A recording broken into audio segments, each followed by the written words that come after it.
सुंदर संसार में रहते हैं। आपके इर्द गिर्द अद्भुत वस्तुओं को देखें। आओ हम आरंभ में चलें और देखें कि बाइबल इसके बारे में क्या बताती है कि ये कैसे आरंभ हुआ। आरंभ में परमेश्वर ने आकाश और पृथ्वी को बनाया। परमेश्वर ने अंधेरे को एक तरफ किया और कहा उजियाला हो। उसने उजियाले को दिन कहा और उसने अंधेरे को रात कहा। पहला दिन हो गया। तब परमेश्वर ने ऊपर के पानी को नीचे के पानी से अलग करने के लिए एक अंतर बनाया। उसने उस अंतर को आकाश कहा। दूसरा दिन हो गया।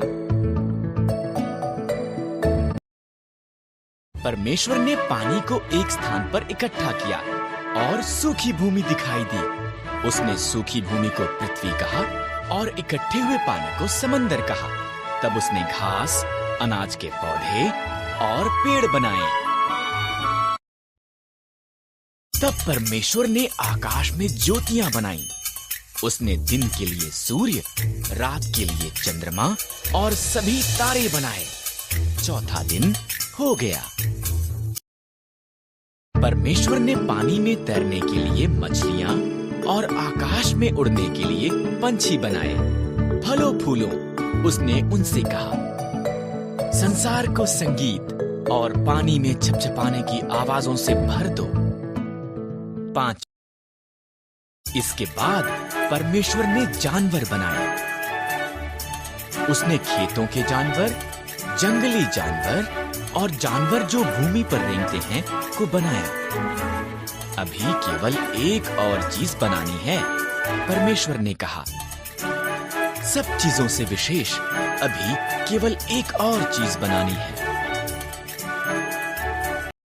इस तरह परमेश्वर ने आदमी और औरत को उसके स्वरूप में बनाया। फलों फूलों उसने कहा संसार पर अधिकार रखो।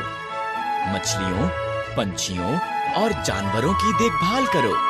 6वां दिन हो गया। तब परमेश्वर ने सब कुछ जो बनाया था उसे देखा। ये बहुत अच्छा है, उसने कहा। इस तरह 7वां दिन उसने विश्राम किया और उस दिन को विशेष बनाया। 7वां दिन हो गया। पहले आदमी और औरत, आदम और हव्वा एक सुंदर बाग में रहते थे जो परमेश्वर ने उनके लिए बनाया था। पर शैतान एक धूर्त सांप की तरह आया और आदम और हव्वा की परीक्षा ली। क्या परमेश्वर ने तुमको सही में कहा इन पेड़ों के फलों को मत खाओ? सांप ने हव्वा से पूछा।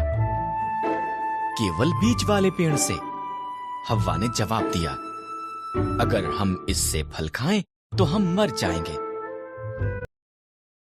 तुम नहीं मरोगे, सांप ने कहा। यहाँ पर एक कारण है कि क्यों परमेश्वर नहीं चाहते कि तुम इस पेड़ से खाओ। अगर तुम खाओगे तो तुम उसके जैसे बन जाओगे। जो वो जानता है तुम भी जानोगे। हव्वा ने फल खा लिया। उसने कुछ आदम को भी दिया जो उसके साथ था। उसने भी इसे खाया और एकदम से उन्होंने वो जाना जो उन्होंने पहले कभी नहीं जाना था। एक बात जो वो जानते थे वो ये कि वो नंगे थे। उन्होंने अपने आप को ढकने के लिए पत्तों को जोड़ जोड़ कर सिल लिया। उन्होंने पहले कभी भी डर और शर्म को महसूस नहीं किया था, इसलिए वो जानते थे कि कुछ गलत हुआ है। हव्वा, परमेश्वर ने आवाज दी। हम छिप रहे हैं, आदम ने कहा। हम नंगे हैं। तुम इसलिए ये जानते हो क्योंकि तुमने उस पेड़ से खा लिया है। परमेश्वर ने गहरी सांस ली। तब आदम ने हव्वा को दोष दिया और हव्वा ने सांप को दोष दिया।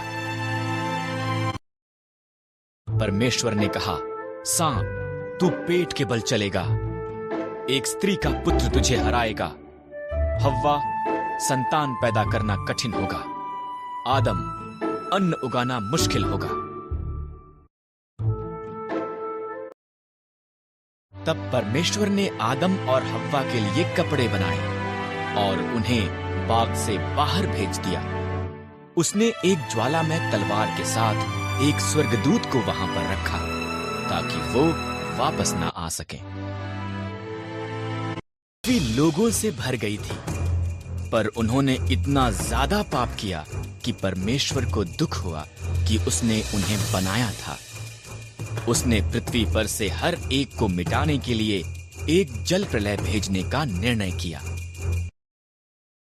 यहाँ पर नूह नाम का एक मनुष्य था जो अन्य लोगों के समान नहीं था। नूह ने परमेश्वर से प्रेम किया और उसके आज्ञा का पालन किया। परमेश्वर ने नूह को जल प्रलय के बारे में सावधान किया। उसने उसे एक नीची छत, 3 कोठरियों, एक खिड़की और एक द्वार के साथ एक विशाल जहाज बनाने को कहा। आज्ञाकारिता में नूह ने इसका निर्माण किया। परमेश्वर ने नूह को प्रत्येक जानवर की किस्मों में 2-2 करके लेने को कहा, एक नर, एक नारी। तब नूह, उसका परिवार और जानवर जहाज के अंदर गए। परमेश्वर 40 दिन और 40 रात तक बारिश आती रही। पानी आकाश से गिरा और समुद्रों और झीलों से भी ऊपर आया, यहाँ तक कि सबसे ऊंचे पहाड़ भी पानी में डूब गए। इन सब के दौरान नूह, उसका परिवार और सभी जानवर बाढ़ के जल के ऊपर तैरते जहाज में सुरक्षित थे। परमेश्वर एक पल के लिए भी नूह को भूला नहीं था। परमेश्वर ने हवा चलाई, पानी सूखने लगा, जहाज अरारात पहाड़ पर ठहर गया। नूह ने एक कबूतरी को भेजा। जब वो वापस नहीं आई तो वो जान गया कि अब सब सुरक्षित थे। जब पृथ्वी सूख गई, परमेश्वर ने उन्हें बाहर आने के लिए कहा। उसने आकाश में एक इंद्रधनुष को वादे के रूप में रखकर कहा कि वो कभी भी पूरी पृथ्वी को जल प्रलय द्वारा दोबारा नाश नहीं करेगा। हारान में रहता था अब्राहम। परमेश्वर ने कहा, मैं चाहता हूं कि तू हारान को छोड़े और किसी और देश में जाए।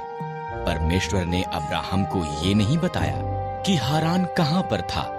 मुझ पर भरोसा कर, परमेश्वर ने कहा। ये कर, परमेश्वर ने कहा, और तेरी संतान एक बड़ी जाति बन जाएगी। कैसे? अब्राहम को आश्चर्य हुआ। उसकी पत्नी सारा बच्चे पैदा करने के लिए बहुत बूढ़ी थी। मुझ पर भरोसा कर, परमेश्वर ने कहा।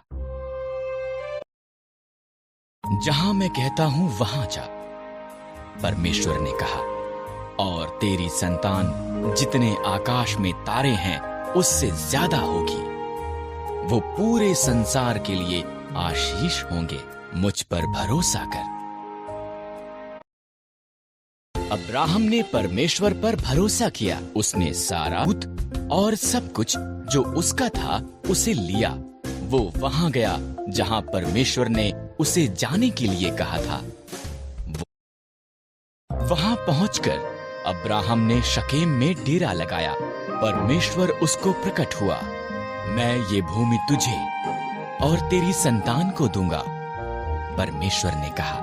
अब्राहम ने परमेश्वर के लिए वहां एक वेदी बनाई।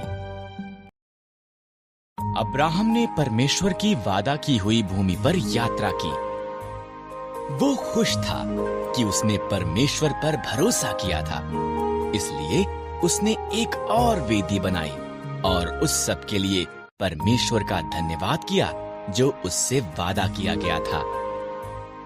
परमेश्वर ने अब्राहम से एक पुत्र का और पुत्र से बहुत सी संतान का वादा किया, जो सारे संसार के लिए आशीष होंगे। पर अब्राहम और उसकी पत्नी सारा बच्चे पैदा करने के लिए बहुत बूढ़े थे। 20 साल बीत गए। अभी भी अब्राहम ने परमेश्वर के वादे पर भरोसा किया। जब वो 100 साल का था और सारा 90 साल की थी, परमेश्वर ने उन्हें अपना वादा याद कराया। सारा एक बालक को जन्म देगी। जब उनका पुत्र पैदा हुआ, सारा इतनी प्रसन्न हुई कि वो प्रफुल्लित हुई। परमेश्वर ने मुझे प्रफुल्लित किया है, उसने कहा। इसलिए उन्होंने उसका नाम इसहाक रखा, जिसका अर्थ है वो हंसता है। जब इसहाक एक छोटा लड़का था, परमेश्वर ने अब्राहम को उसके पुत्र को मोरिय्याह पर्वत पर ले जाकर उसकी बलि देने को कहा। परमेश्वर इस तरह अब्राहम की परीक्षा ले रहा था। इसहाक लकड़ी उठाकर चला और अब्राहम ने छुरी और मशाल ली। इकट्ठे वो पहाड़ पर चढ़ गए। बलिदान के लिए मेमना कहां पर है? इसहाक ने पूछा। परमेश्वर इसका प्रबंध करेगा, अब्राहम ने जवाब दिया। अब्राहम ने वेदी पर लकड़ियां रखी, इसहाक को बांधा और उसको लकड़ियों पर रख दिया। जैसे ही उसने इसहाक को मारने के लिए छुरी उठाई, एक स्वर्गदूत ने उसको नाम लेकर आवाज लगाई, अब्राहम। लड़के को मत मार, स्वर्गदूत ने कहा। परमेश्वर जानता है कि तू उसके वादे पर भरोसा करता है। उधर झाड़ियों में देख, एक मेंढा अपने सींगों से झाड़ियों में फंसा हुआ है। इसके बदले उसे बलिदान कर। इस तरह अब्राहम ने उसके पुत्र की बजाय मेढ़े को बलिदान किया। उसने उस स्थान को यहोवा यिरे, परमेश्वर प्रबंध करेगा, रखा, क्योंकि परमेश्वर ने बलिदान का प्रबंध किया था।